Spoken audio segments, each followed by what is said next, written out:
The Help to Buy scheme is a scheme that assists first-time buyers with the purchase of their first home, be it a house, an apartment or a self-build. To date, more than 22,000 first-time buyers have availed of this grant, and last year I was lucky enough to be one of those. I purchased this home here in Ballycullen in Dublin with my wife, and there's no way that we would have been able to acquire the deposit levels necessary without the assistance of the Help to Buy scheme. My girlfriend and I recently availed of the Help to Buy scheme. It originally provided tax refunds of €20,000 or 5% of property value for homes priced at €500,000 or less. Last July, the government increased this to €30,000 or 10% of property value as part of the COVID stimulus package.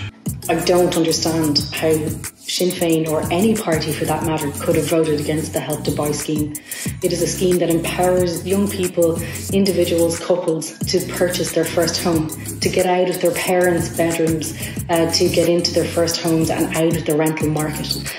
Housing for all is a key priority for Fianna Fáil, and this incentive is just one of many measures that the government is pursuing to enhance housing affordability.